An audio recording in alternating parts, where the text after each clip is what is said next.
안녕하세요. 에베소 은세공업자들이 소동을 일으킵니다. 오늘 본문은 사도행전 19장 23절에서 41절입니다. 24절, 데메드리오라는 은세공업자는 아데미 여신의 은 모형을 만드는 사람이었는데 직공들에게 적지 않은 돈벌이를 제공해주고 있었습니다. 아데미는 로마의 다이아나와 동일한 신입니다.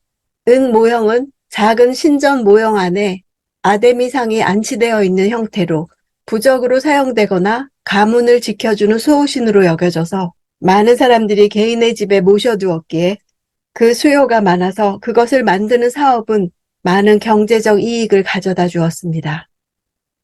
27절, 이렇게 되면 우리 사업의 명성이 떨어질 뿐 아니라 위대한 여신 아데미 신전의 명예도 실추되고 아시아 지방과 전 세계에 걸쳐 숭배되고 있는 이 여신 자체도 그 신성한 위엄을 잃을지도 모르는 위험이 있습니다.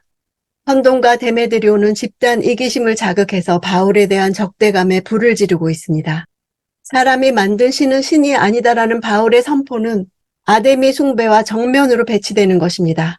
바울의 전도는 많은 사람들의 삶의 가치관을 급격히 바꾸어 놓았습니다. 명성이 떨어진다는 표현은 평판이 나빠진다는 뜻입니다. 위대한 여신 아데미 신전이란 당시 에베소의 아데미 신전을 부르는 일반적인 호칭이었습니다. 그들은 아데미 여신을 가장 위대한 신으로 여겼기 때문에 어마어마한 규모의 신전을 지었습니다. 높이 17m나 되는 원주 기둥이 100개 넘게 받치고 있는 그 신전은 넓이가 48m 이상이고 길이가 103m 이상으로 세계 7대 불가사의 중 하나가 될 정도로 위용 있는 신전이었습니다. 명예가 실추된다는 것은 아무것도 아닌 것으로 평가되어진다는 뜻입니다. 사실 당시 세계에서 아데미보다 더 광범위한 지역에서 숭배되는 신은 없었습니다. 아데미 신전의 유적은 스페인과 갈리아 지역에 이르기까지 광범위하게 발견되었습니다. 28절, 그들이 이 말을 듣자 화가 치밀어 올라 에베소 사람들의 아데미 여신은 위대하다 하고 소리 높였습니다. 화라는 단어는 격분, 분노의 열기입니다. 즉시로 끌어올랐다가 순식간에 다시 가라앉는 분노를 뜻합니다. 그들이 외친 소리는 비문에도 기록되어 있습니다. 아데미 축제에서 열성적인 신자들이 소리를 지르면서 자신의 개인적인 신앙을 표현하는 기도문이었는데 바울을 향한 투쟁적인 폭도들의 구호가 된 것입니다. 사도 바울의 2년간의 두란노 서원 사역은 그 도시 전체의 뿌리를 흔들 만큼 영적 영향력을 주었습니다. 29절, 그러자 도시는 순식간에 온통 소란스러워졌고 사람들은 마케도니아에서부터 바울과 동행한 가이오와 아리스다고를 붙잡아 일제히 연극장 안으로 몰려 들어갔습니다. 소란스러워졌다는 단어는 홍수 때 엄청난 양의 물이 한꺼번에 쏟아지는 것처럼 군중이 밀어닥쳐 혼란스러워진 상태를 뜻합니다. 바울을 반대하는 사람들이 마치 홍수 때 물이 갑자기 밀려들듯이 두란노 서원으로부터 1km 떨어진 연극장까지 거리를 가득 메워 온 도시가 몹시 혼란스러워진 모습을 묘사합니다. 에베소의 중심부를 가로지르는 아카디안 대로는 폭이 11m이며 대리석으로 포장되어 있고 가로수가 늘어진 항구에서 연극장으로 이르는 대로로서 그들의 이러한 집단적인 행동은 에베소 사람들의 큰 주목을 받았을 것입니다. 고고학적 발굴에 의하면 당시 에베소 연극장은 2만 5천 명 정도를 수용할 수 있는 엄청난 규모의 집회 장소였습니다. 직경이 152m로 오늘날 축구나 야구 등 어떠한 종목의 운동 경기도 할 수 있는 넓은 곳이었습니다. 폭도로 변한 무리들은 바울을 잡으려 했으나 바울이 안 보이자 바울과 같이 다니던 사람들을 잡았던 것입니다. 31절, 바울의 친구인 그 지방의 관리들도 사람을 보내 바울더러 위험을 무릅쓰고 연극장 안으로 들어가지 말라고 간곡히 권했습니다. 관리라고 번역된 단어는 황제의 신전과 로마의 신전을 관장하는 정치적, 종교적 책임을 맡은 사람, 즉 재관을 가리킵니다. 바울은 당시 이러한 유력한 지위에 있던 사람들과도 친분이 있었습니다. 이것은 에베소에서 바울의 복음이 상류층까지 전파되었음을 간접적으로 보여줍니다. 32절, 연극장 안에서 어떤 사람은 이 말을 하고 또 다른 사람은 저 말을 하는 통에 모인 곳은 매우 혼란스럽게 됐습니다. 심지어 자기들이 왜 그곳에 모였는지 모르는 사람들도 대부분이었습니다. 소요의 목적 자체의 상실은 폭동을 주도했던 데메드리오의 부재와 연결됩니다. 데메드리오는 뛰어난 선동가적 기질은 있었지만 자신의 안전에 상당히 예민한 보신주의자였기 때문에 시위가 격렬해지자 몸을 피했던 것으로 보입니다. 자기들이 왜 그곳에 모였는지 모르는 사람들이 대부분이란 표현은 당시에 유행하던 헬라적 유머로서 그들의 소요에 대한 누가의 신랄한 비판적 표현입니다. 이것이 대중의 허점이고 군중 심리의 실상입니다. 대중을 움직이는 사람들은 이기적인 사람들입니다. 대중을 이용할 뿐입니다.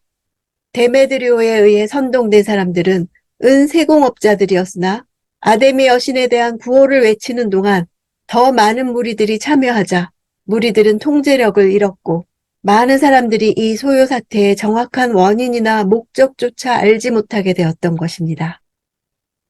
33절 유대 사람들이 군중 가운데서 알렉산더를 앞으로 밀어냈습니다.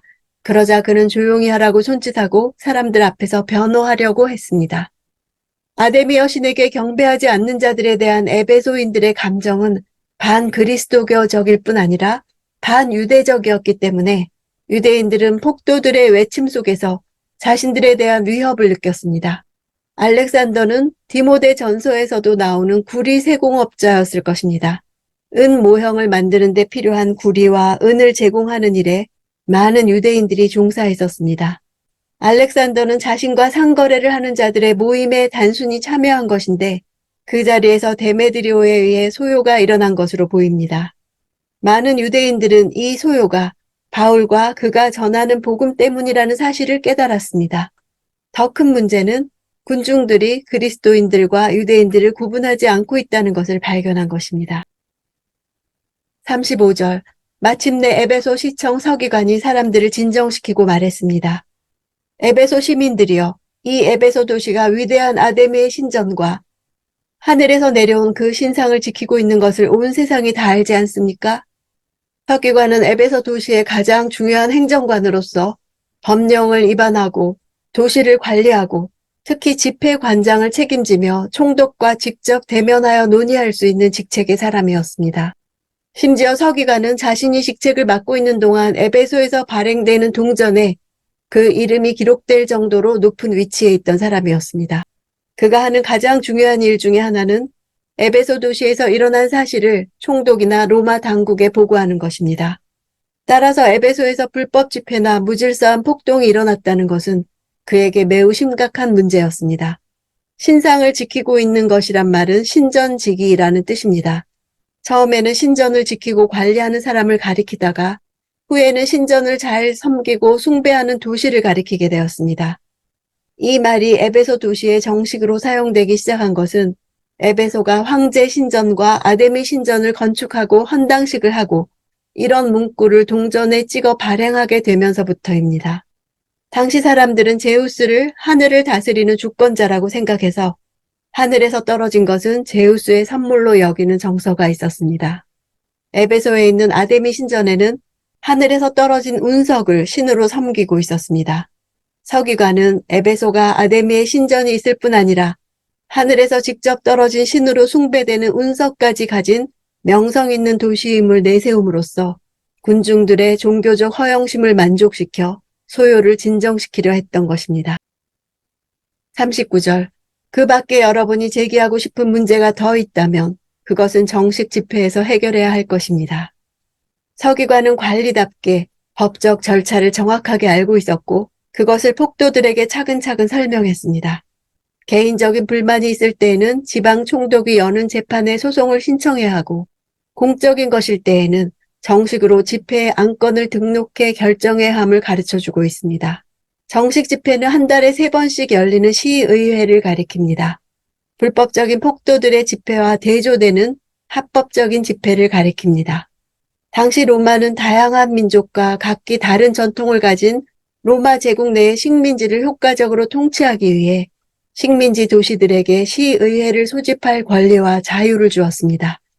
이러한 배려에도 불구하고 불법적인 집회를 가질 경우에는 그 처벌이 매우 엄격했습니다.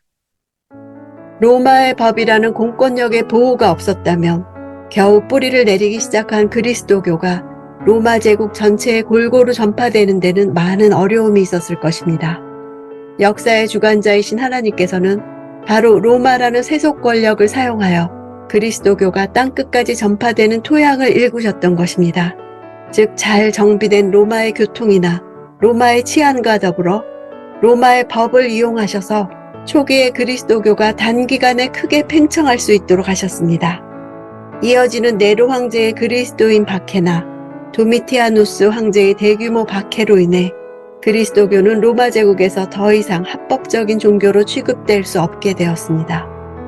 그러나 이러한 박해는 이미 뿌리를 내린 그리스도교를 위축시킬 수 없었으며 도리어 그리스도교 신학이 정비되고 성도들의 신앙이 심화되는 결과를 낳았습니다.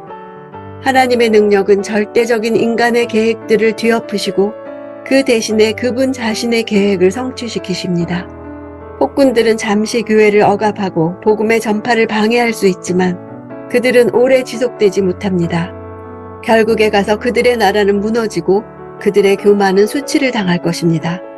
교회를 파괴하려는 세상 권세보다 교회를 보호하시는 하늘의 권세가 훨씬 더 크다는 사실이 내 삶에도 적용되기 원합니다.